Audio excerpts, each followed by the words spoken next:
السلام عليكم ورحمة الله وبركاته. أديات بايني سلامي صاحب بيال دمانتين ملك صدافة هدنو ذات كجوكتين برتن أنا قد يهاني سوا برتي بركة سنة سكو إيمي جرني على دقن هذا نقول عصب تاعي سبسكرايب لايك إيه كومنت يقول مركز وني ديري قليان هدادنا لجوكتين إيه بدو ما صدتهاي موضوع عندما توحى وكسل ليسين يهي وحن كله ذاك دونا وحن مقلنا 6 ساعات إلا الشقيو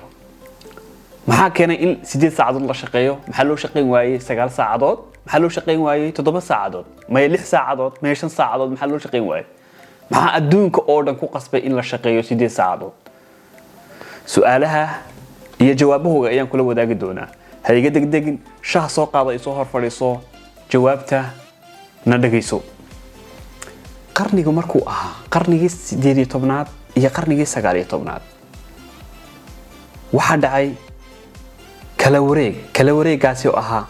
kacdoonka warshadaha ama zamanka warshadaynta waqtiga waxa dhacay warshadayn ayaa dhacay kala wareeg ayaa adduunka ku yimid ka oo ka guuriyay ku tiirsanaantii dadka ilaa ku tiirsanaanta warshadaha iyo mashiinada xilliga isaga ah dadku waxay shaqeyn jireen 6 iyo 10 saacadood ayay shaqeyn jireen oo ah toddobaadkiina 100 saacadood 1890kii waxa la soo rogay go'aan ah isku dheelitirka shaqada iyo shaqaalaha waxa la soo rogay go'aan ah in la shaqeeyo 6 iyo 10 saacadood maalintii 100 saacadood oo toddobaadkii ah 6 maalmood oo toddobaadkii ah shirkad lagu magacaabo Henry Ford oo kamid ah shirkadaha Mareykanka ayaa go'aan qaadatay go'aanka oo ah dadkeega ama shaqaalahayga inay shaqaaleysiiso 8 saacadood taa oona ayna ka dhimaynin mishaarkii waxba ayna ka dhimaynin go'aankii ay shirkadii qaadatay go'aankii ay ku shaqeysay waxa la ogaaday shirkadii in ay ka wax soo saar fiican tahay shirkadaha kale haday tahay wax soo saarkii iyo haday tahay dhaqaalihiiba shirkadii oo waxa la arkay kobocday oo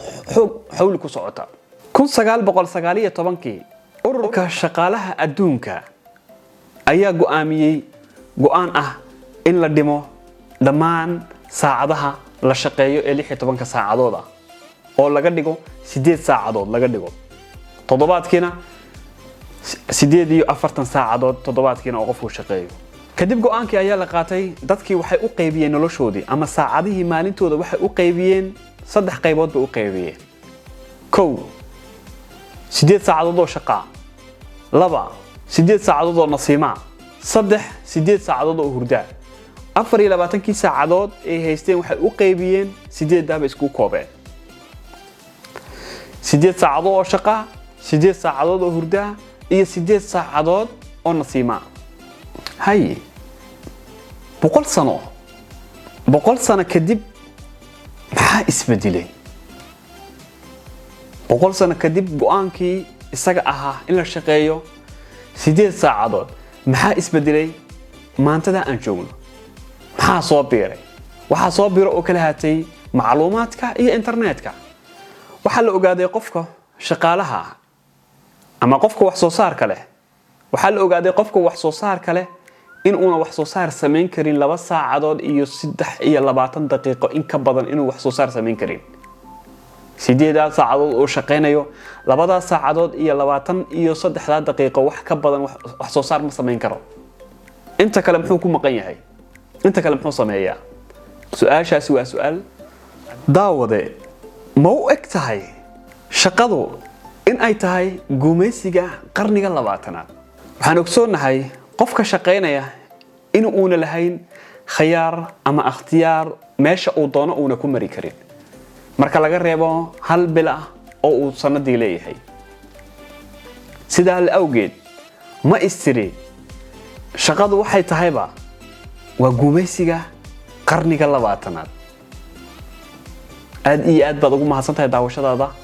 hadii aad videogan ilaa dhamaadka aad gaadhay waxaan filayaa jawaabtii inaad heshay su'aasha hadda aan ku weydiinayay ah shaqadu ma u eg tahay inay tahay gumaysiga qarniga 20aad jawaabteeda adan ka sugaynaa hoosta ayaad nagula soo wadaagi doontaa aad iyo aad baad ugu mahadsantahay dhamaantii waxaan ilaahay Ramadaan Kariim